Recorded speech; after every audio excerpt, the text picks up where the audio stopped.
So on today's episode, I interviewed Jared Martin from Martin Heating and Cooling in Geelong, Victoria, who's a member of the $1 Million Tradie program and has built an impressive business.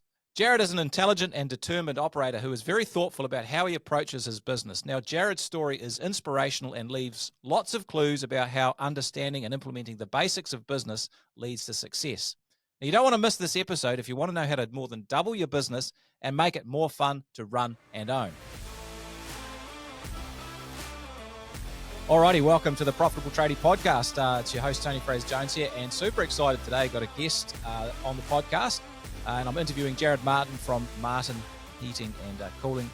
Welcome, Jared. How you doing, buddy? Good, Tony. Thanks for having me, mate. Yeah, I'm really excited about this. Mate, I was looking back through the notes when you joined the $1 Million Tradie program.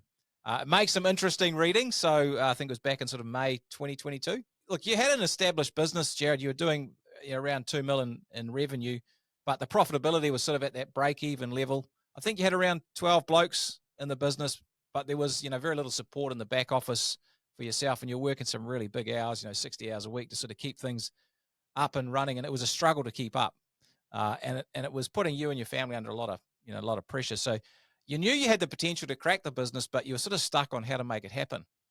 So can you talk us through why it was important for you to make changes and get help when you did? Yeah, that's absolutely spot on. I guess I sort of knew where I wanted to go. I just couldn't quite put all the pieces of the puzzle together and work out exactly what I needed to do to get there. I think I was probably pretty frustrated at that point in time. I felt like I was, working super hard, putting in all the time. But I think now that I look back on it, like the reality is just working on the wrong things.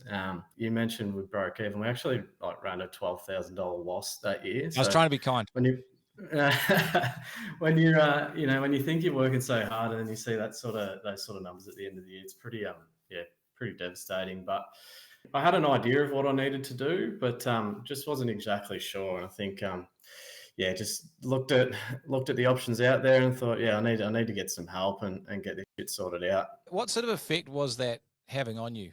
Feeling stuck, kind of knowing what you needed to do, but not being able to make it happen. How did that affect you?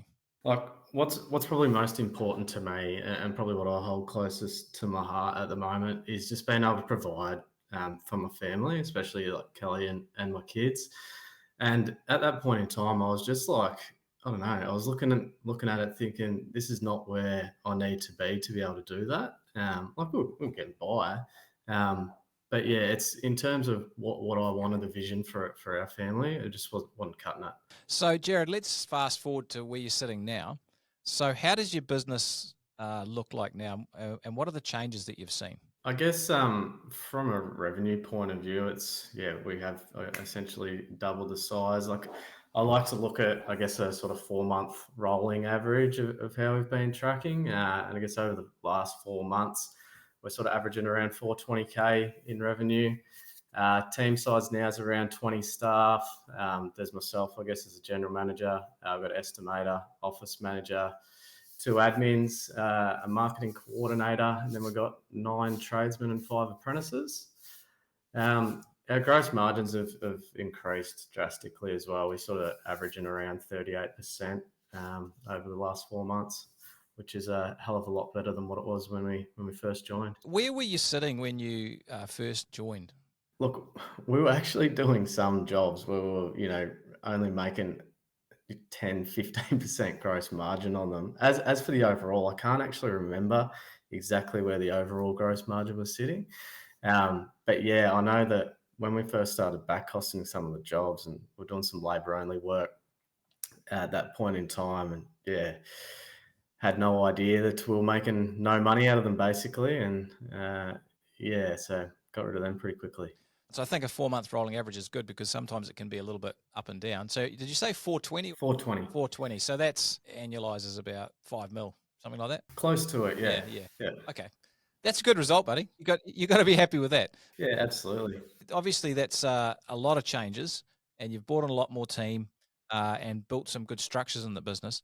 Can you talk us through the big stages in that growth journey? What were the key points that really made a difference? The first one's obviously getting that office manager in place. And I think this is, can be said for anyone, any type of business, to be honest, like especially in trades, like you're not you're not great at doing admin, and that's the reality of it. You've been a tradie for however long, and to take all that sort of stuff off your plate just gives you so much more clear headspace, and you can focus on the things that you need to be focusing on at that point in time. So the next one, and this has been an absolute game changer for us, was getting somebody into an estimator position, estimator sales, whatever fits your business model. You don't realize it, but you are really the bottleneck when you're trying to do that role. You don't have the time that someone that you put into that position will dedicate to it. And we've just seen massive results since we actually promoted my longest standing staff member, Matt. He promoted him up into that role, and he's absolutely smashing it. So it's made a massive difference. Can we just stop off there for a minute, because this is quite a mental hurdle for a lot of people to get over. I think, putting an estimator in place. Can you talk through, now that you've done it and you're on the other side, why people potentially don't do it, why they don't see the need for it, and when they do it, how much, how it actually impacts? Yeah, I think there's probably different reasons for that. So, like for me, a lot of it lived in my head. So it was like, I need to get this out into some sort of system so that I can actually put someone in that position to be able to do the work. Otherwise, yeah, if it all lives in your head, well, then how are they supposed to understand the way that you price things? So I think that's definitely something that you need to look at. Um, there's obviously other factors as well, like it's an expense where they're not essentially out there making you money as such. I think that's probably a big hurdle for people to get over. But once you see them develop into that role and what they can actually bring into the business, it's absolute game changer. Why is it so impactful? What is the thing that makes it unlock the revenue?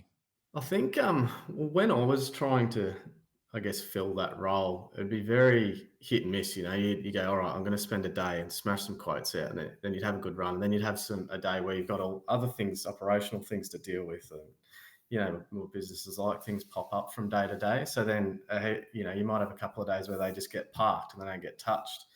And it's just that inconsistency, I think. Whereas once you've got someone in that role, it's day in, day out. You've got inquiries coming in, them getting dealt with, quotes going out. And then over a period of time, you just start to see the flow and effect of that. Yeah, I think it's something I've noticed is that, particularly as your business grows, it actually takes a lot of pricing to actually even feed the beast you have now. So that's one thing.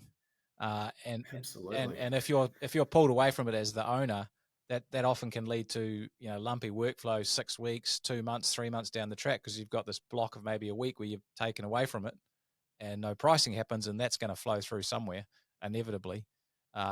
So I think that's one thing, isn't it? Yeah, absolutely. Like you just cannot afford to not have quotes getting actioned daily, weekly at this level that I guess we're at now. Or you'll just see a big drop off in workflow down the track. Awesome. So, estimator. So, what are some of the other big stages that have really been impactful? I guess one thing that's probably more of a psychology based thing for me was probably trying to learn to let go of things a little bit and trust the people in those roles. I guess I've tried to set up a lot of, reports from within our job management system where I can sort of look at the key metrics that I need to look at, and without spending too much time on it, I guess. So be able to get a quick snapshot of where the business is at, how things are tracking, rather than having to dive into everything all the time. I think that's been important for me. That little piece you dropped there is actually not a little piece; it's a freaking huge piece. Because I think the risk and the fear as you grow is that you fear you're going to lose control of the business, because you can't be across $5 million worth of revenue.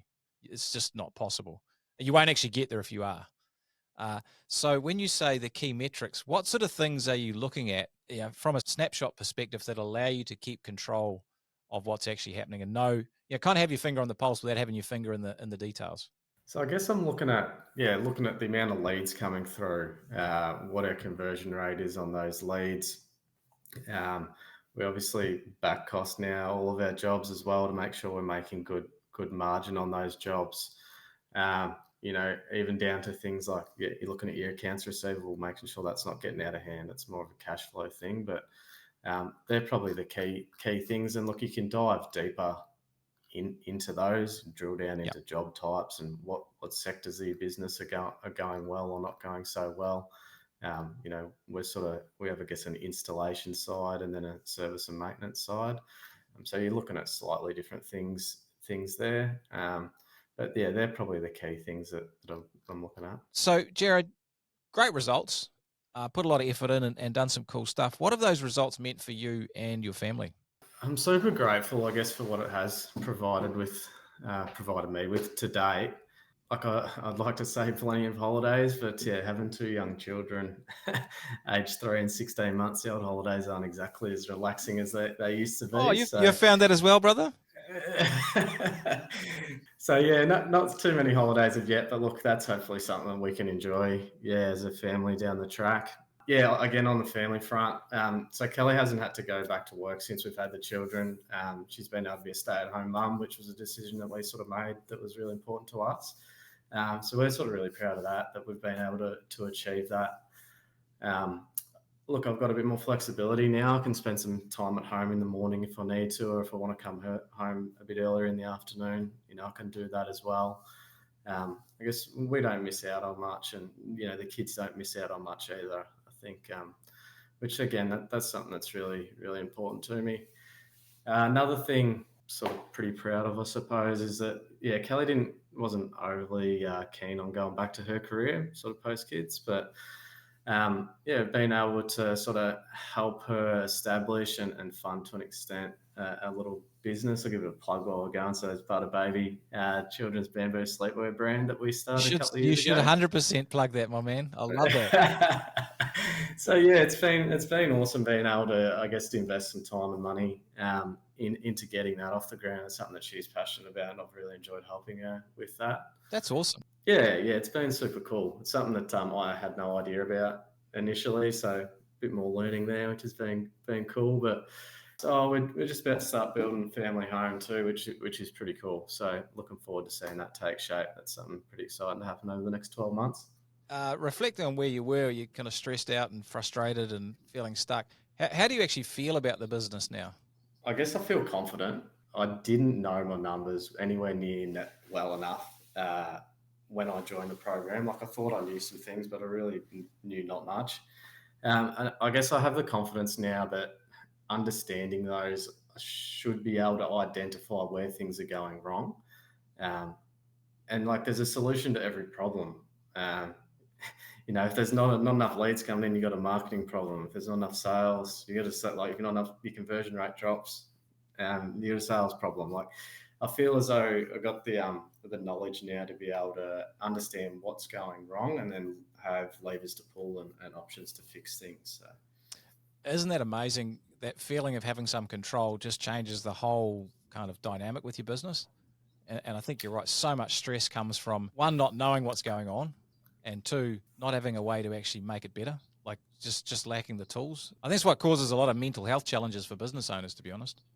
Absolutely. I think it's that stress and anxiety that comes from, the fear of the unknown and not knowing what to do. And I think the more that you can educate yourself and the more that you can learn, all of a sudden those stresses and anxieties go away because you have an understanding of what you need to do to get things resolved. Yeah, for sure. Mate, what do you like to do for fun? For fun, hey? Most people probably wouldn't call it fun, but I love exercising, love getting to the gym, love running, that sort of thing. Try and get out and play a little bit of golf here and there. But yeah, look, at the moment, most of all, just sort of loving spending time with the kids and the family, watching them grow up. It's pretty cool, a bit scary at the same time, but yeah, just loving doing activities with them outside of work and on the weekends. It's a special time, especially when they're young, mate. They're a lot of fun. Mine a little bit older now. They're still fun, but different challenges. So, yeah, enjoy it, I Yeah, reckon. absolutely. Yeah, no, it's awesome watching them achieve different milestones and growing up. So cool.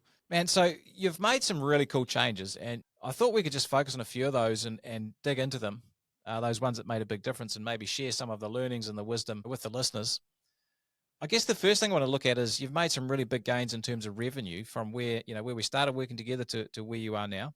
So for you, what have been the big drivers of that revenue growth? Yeah, there's a few things. I think we did have a bit of a marketing problem. which we parted ways with our marketing agency. It was just bumpy up and down. There wasn't a whole lot of consistency there, so we parted ways with them.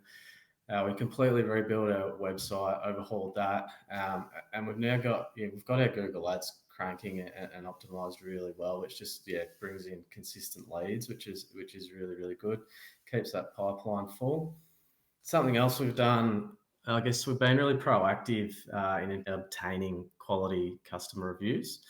So I think, go back a couple of years, we might have had like 10 reviews. So we're up to just under 450 reviews now, averaging 4.9 stars, which is pretty cool. There's always a couple of people out there that aren't going to be happy with what you do, but hey, 4.9, I'll take that. So that's starting to really pay off. We're even getting customers quite often mentioned to us now. During sales calls, you sort of ask them, why did you choose to call us, and they'll mention that. So I think that's definitely starting to have an impact. I mentioned it briefly just before, but putting Matt into the role that he's in now, sales estimator position, like I said, he's crushing it. That's made a massive difference from where we were, to where we are now. It is a numbers game, pricing sometimes too. If you have a positive conversion rate, if you're converting 5 out of 10 or 6 out of 10 or whatever it is, if you do another 10, you're just going to get another 5 or 6 jobs. It's kind of that simple. That's exactly It right. takes time, and that requires resourcing, which is an estimator. Absolutely. And then even on that position in itself, so actually creating a sales process around that that role, that's something we never had. Inquiry scripts, triaging the leads coming through.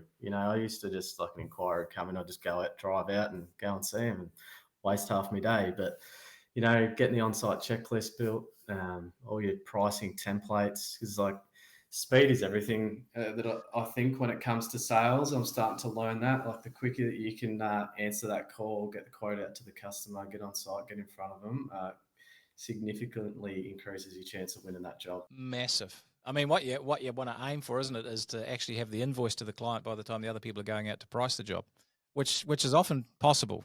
Should help your conversion rate. That's right. Yeah, that's right. Yeah, you probably have to do the work first, but Hey, good model if you don't have to.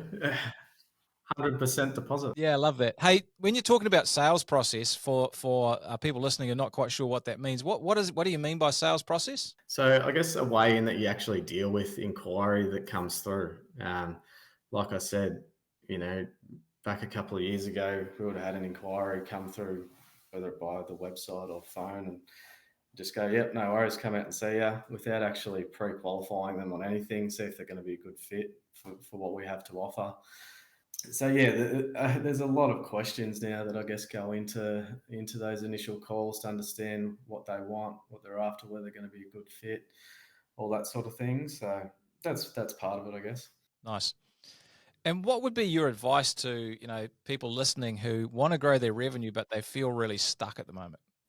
I guess if you're still trying to do it all, then you're essentially going to bottleneck yourself. So it is a hard thing to get around, in that you need to go and invest in some infrastructure to grow. But look, especially come back to the estimated thing, like they'll do twice as good a job as what you were doing. They've got more time to put into it. You'll start to see more jobs getting won. Your revenue will increase. So that's super important. I think finding your niche too. So again, if I roll back a couple of years, we were still doing a bit of plumbing, bit of heating and cooling, bit of everything really, not really being a specialist or the expert in either field. We decided to just scrap the plumbing altogether, focus predominantly on heating and cooling, which was what more of my background was in. And I think, we've just been able to hone in on that service specifically, and I guess, become more of an expert in that field.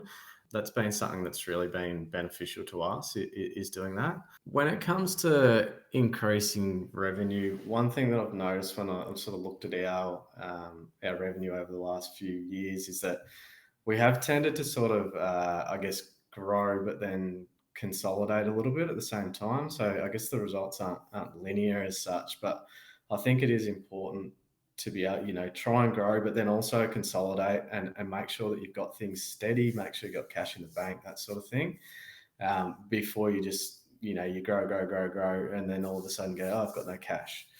Then you're in trouble. So I think that's definitely something to be mindful of. And yeah, just don't be afraid to invest in the infrastructure that you need, the people in the back end, to get you to where you want to go. Let's talk about profitability and cash flow, because that's always juicy. And let's look at what you've done. So, what did you actually do to improve the profitability and the cash flow? I guess it starts with setting some pricing targets. So I've now set up our pricing structure, I guess, on like a cost plus GP margin model.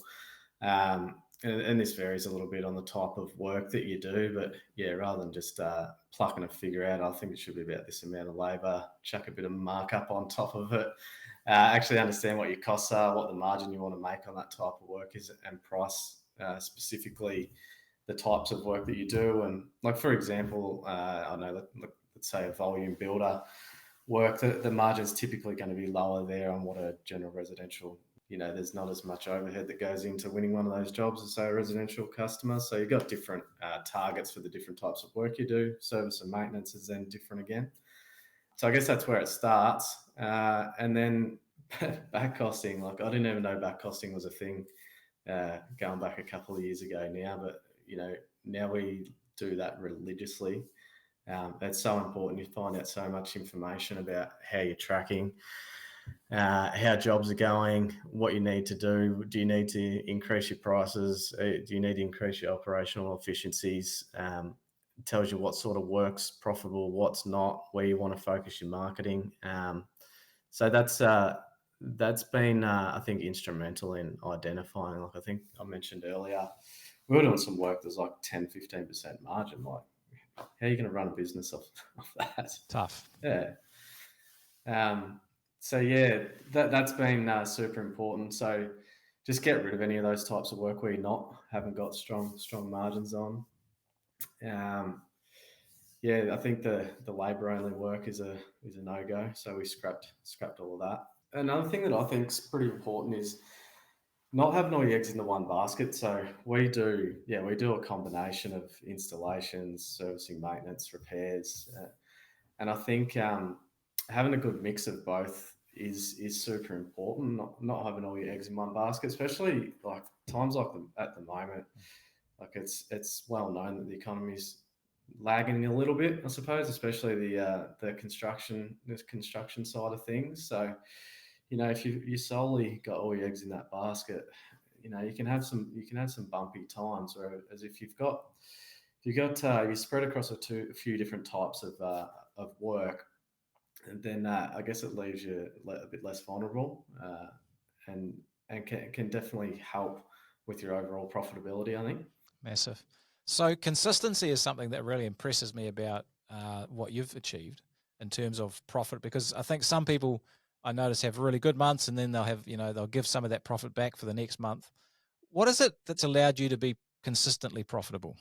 I think it's just like I just continuously look at the leading indicators, I suppose, and the metrics that I need to look at. I think if you understand how many leads that you need to get in to achieve the revenue target that you need to get to, well, from there it's like, okay, what's my market? What am I doing with my marketing to make sure we get those leads? And then it's like turn those leads into sales.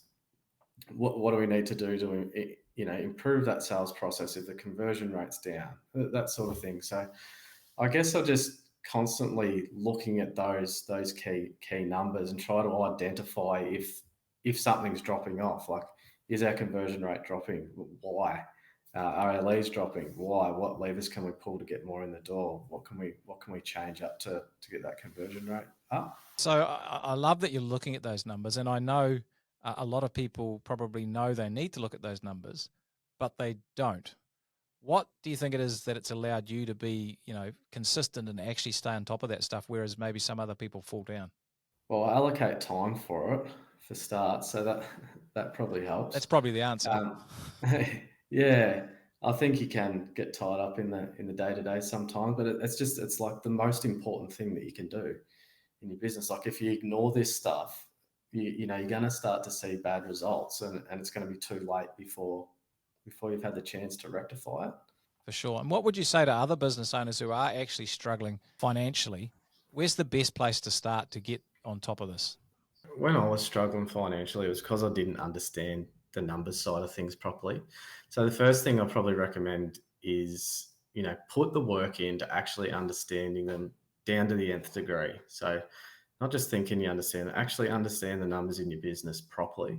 Because until you understand that, you can't work out where things are going wrong. So if you get that right, you can work out like where things are going wrong, and then you can put in a plan in place to resolve it. Yeah, understanding your monthly break even, what you need to do in sales, and what GP, I suppose, to achieve that's super important. So I'd be looking at that.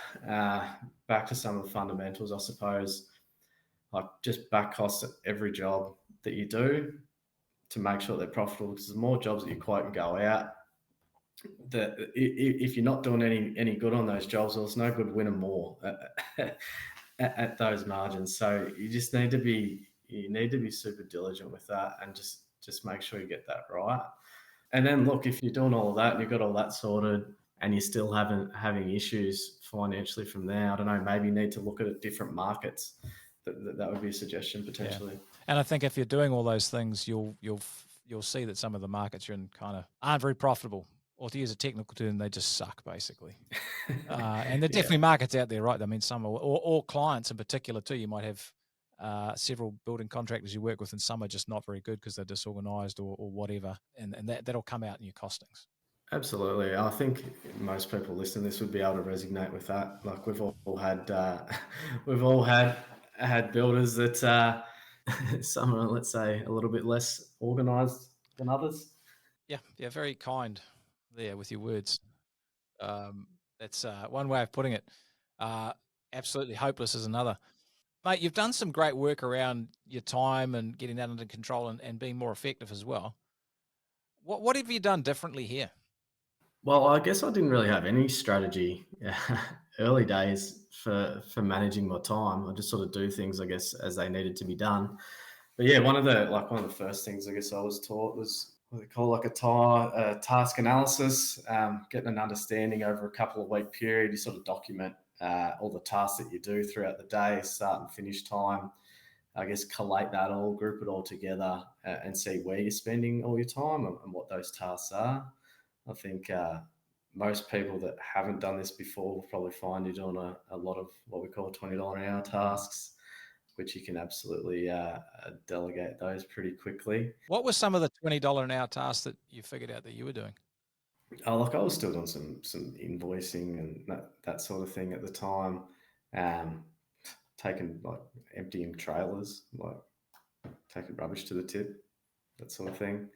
Um, you know, receiving inward goods, so like units and stuff coming into the factory, like all that sort of stuff. You can, you know, you don't need to be doing that. You can create a system for someone else to do that sort of stuff.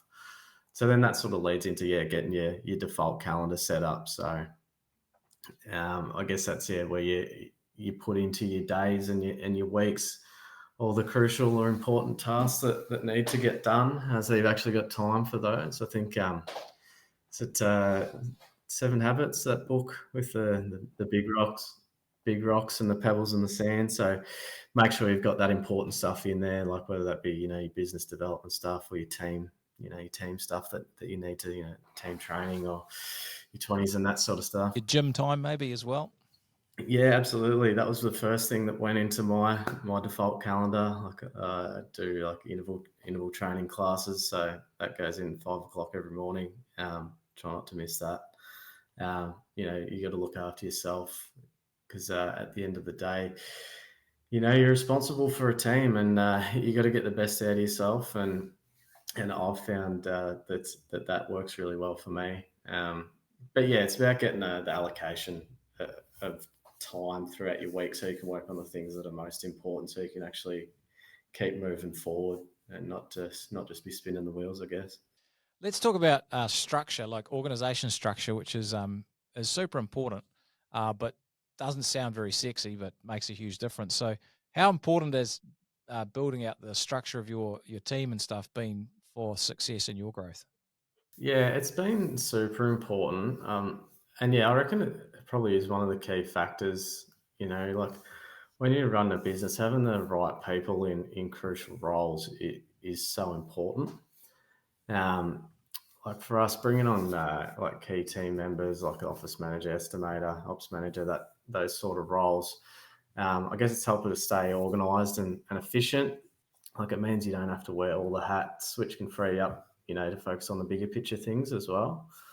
Um, I guess like having solid structure helps us provide like a level of consistency too with the customers, and I think I think that's super important that we can maintain that level of service to our customers. Let's talk about that because this is something that's not obvious until you've done it for people. Why does having the right sort of back office structure help you deliver a better service to your clients? Well, it means that you can actually action things that need to be resolved. You can turn things around quicker. You've got the capacity to be able to provide that good level of service. Whereas, like I think back to early days when, you run around out on the tools, your phone's ringing, you got people wanting quotes, you haven't sent an invoice for a month because you haven't had a chance. You completed that job a month ago, you haven't sent the invoice out. Like when you've got that capacity in the back end, it can just everything can be seamless if you have the right number of staff in those roles to be able to facilitate what you need to, and ultimately just it provides a better experience to the customer at the end of the day. How did you manage the fear of hiring back office staff? When sometimes it feels like they're just a cost, they're not actually directly, affecting production. Yeah, I think it's definitely something I've wrestled with, and again, I think a lot of people could resonate with this. But yeah, you just sort of you come to realize that these roles they are the backbone of the business, and like if you don't have them, uh, the business will just crumble. So look, they might not be bringing in sales as such when we're talking about admin, but yeah, they definitely play a crucial role in ensuring that I guess everything runs smoothly and efficiently. And I think it's so underrated. Hiring the back office staff, you sort of got to try and look at that as more of I guess an investment rather than an expense. And if you want to keep moving forward, then ultimately they need to come in at some point. Otherwise, yeah, you'll be stuck on that hamster wheel. You're not going to go anywhere. Yeah, and if we look at the journey that you've been on, obviously your revenue's grown significantly, like it's kind of more than doubled, and you've actually got more time and headspace to work on the business and just to live life than you did. Do you think you would have got there if you didn't put this structure in place? Absolutely not. Like there's absolutely no way. Like everyone's limited. You have a limited amount of resources. Like I guess within yourself, what you can achieve in a day, a week, a month. It's just not physically possible. Without without putting these people in place, you'll be capped at a certain level, and that's just as simple as it is. Yeah, I think that's huge because we obviously work with thousands of businesses. You can see people stall at a certain level, and it's basically because they haven't got the infrastructure, the resources to actually grow. It's actually physically impossible without that. So I think that's an amazing insight. Let's just switch gears a bit. We talked about buying businesses, and that's something I'd love to dig into. And I think that is an interesting strategy for growth, and it's something that you've done recently. So, can you talk us through how you came to buy one of your competitors? I believe. This is funny, actually. It's kind of ironic how it transpired. So I joined the boardroom group back in September last year. The first webinar that I attended was called "Doing Your Due Diligence When Purchasing a Business." I remember it. Yeah. Anyway, sort of tuned in, half listening, probably half responding to a few emails or something at the same time, thinking, yeah, like whatever, Tony. I'm not in any position at the moment to be buying a business. Like I'm sure there's plenty of people that are on the webinar that are, but that's not me at the moment. Anyway, yeah, got a phone call from the company owner at the time. This was a couple of months later. Yeah, wanted to tee up a meeting. I guess he half filled me in on what was going on and where his thoughts were at. went and met up with him and had a good chat with him. Look, he mentioned that he was looking to get out. There's a few reasons, I guess, like he's sort of getting on a little bit, sort of sick of the stress, all the usual stuff. Also had a couple of medical things going on. So yeah, he was sort of looking to wind up. So yeah, anyway, after that meeting, I thought better go back and watch that webinar of Tony's. So yeah, that's how that sort of come about. Anyway, What was the process that you went through with that purchase, like due diligence and SEPTA? What did you do? I guess I obtained the last 4 years of financials. I plugged that into our budget. I was able to negotiate a price that I valued the business at, which was, I guess, at a point where it made feasible sense for us to push forward with it. Sort of also looked at the risk attached to it. So like looking at things like, who are their top clients by revenue, what sort of spread of revenue across clients, they haven't got, one big client they do 90% of their work for. Like, is that client going to come across and you lose them? You've just paid a whole lot of money for not much. So I looked at things like that, like what are the chances of potentially losing any of these clients? How long is it going to take to repay the initial investment? All those sort of things, and did a bit of a forecast, I suppose, of what period of time it should take with the additional profits to be able to repay that investment. And when I sort of got all that information together, bundled it all up, it just made sense. How did you actually manage to merge the two businesses in a smooth way? Because that can be quite tricky. It's like, oh, we'll buy them, and then you've got two kind of different businesses with different team and different clients and maybe different cultures and stuff as well. So how did you do that? I just tried to be really, I guess, open and transparent with the existing staff initially. Like, I guess you just got to have those conversations around, hey, this is what's going on. There's going to be some bumps in the road. We're going to try and facilitate this as best we can. But yeah, just reassure them that, we weren't going to turn their lives upside down, and that there will be light at the end of the tunnel, and that they'll see some benefits from it themselves. So that's something that's really important, is just that open, transparent communication with the staff.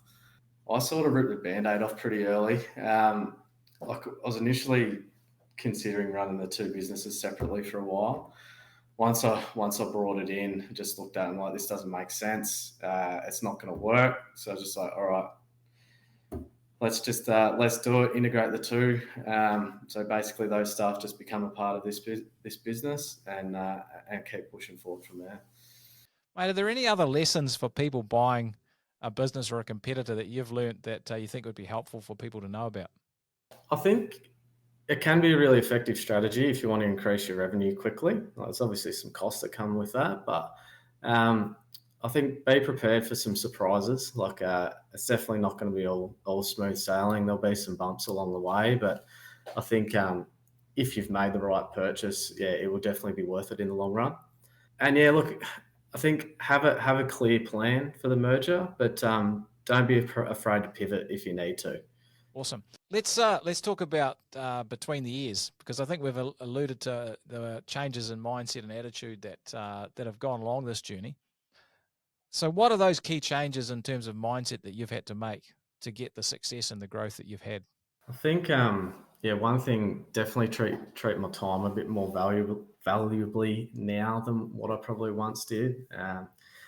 There's two key resources we have: time and money. One's limited and one's infinite. So I think I think you need to really look closely at how you spend your time, and I think that's been a big game changer for me. Make sure you spend it on the right things, not just be busy. And then probably not letting fear impact decision making. I think a lot of the time we know what we need to do, but there's like sort of this internal fear that holds us back. And I quite often now sort of ask myself the question, like, what's the outcome if I don't do this? And more often than not, the outcome of not doing what you need to do is actually worse than what could happen if you did do it and it doesn't work out. Yeah, quite often that question pops up to me, especially when we're sort of going through growth phases and, might need to hire more staff and that sort of thing. So there are a couple of things. That's interesting. I think even as you grow, there's still those little bits of fear about hiring new people and stuff. They're still there, but you do get better at it, don't you? And I think you get more confidence to know that when you're feeling that, you're probably in the right spot. Yeah, 100%. You feel the same thing every time, but I think the more that you do it, the more you get comfortable with it and you know what it's going to look like on the other side. Yeah, for sure. So, how important has getting outside help been in the success you've had for you? Oh, it's massive. Like, there's no way I'd be where I am without it. So, well, we can see that from the results before I joined. Like, I think you study your trade for 4 years. Like, I'm a plumber, whether it's plumber, sparky builder, whatever. You spend 4 years becoming an expert at that particular profession, and then you come out and go, I'm going to start a business, and think that you're going to nail that like without any coaching. Like, it's just not reasonable to even think that would be an outcome. You look at all the elite athletes around the world; they all have coaches, and I think that says enough. So, no, it's been massive for me. Like, I love learning. I'd almost say I'm addicted to it. And there's so many resources now that we have, and you just got to put the time in, and yeah, there's so much to learn, and so much that can be achieved, I guess, on the other side. I think the accountability thing is massive as well, and that's just not just from coaches, but also having peers. So, like, yeah, we obviously have our squads, which we we go over our results and pitch our challenges and wins and that sort of thing with. And I think it's I think as a business owner, you're sort of, I guess, not exactly accountable to anyone. So I think that can be really good to keep you in check yourself at times. Yeah, massive, man. Well, I can see that you're a learner, and learning is like earning with L plates, I think, because the earning comes after the learning. So that's very powerful, and you've made some great progress. And I think the thing that's exciting, Jared, and I don't know if you sense this, but there's way more to come as well with your business, and the potential is actually enormous. Yeah, look, I hope so. Yeah, looking forward to, I guess, the next chapter and seeing what we can do from here. Massive, man. Well, I've really appreciated your insights today, and thank you for sharing those. And I think they'll be super valuable for the listeners. So keep charging, buddy. Thanks, mate. Yeah, hope everyone gets something out of it. And yeah, thanks for having me on. Congratulations on being part of a select group of savvy business owners who are taking their businesses to the next level. And to help you on your journey, don't forget to check out our show notes for a copy of our free book, The Profitable Tradie, and other valuable resources. Thanks for being a part of this special group, and we'll see you in the next episode of the Profitable Tradie podcast.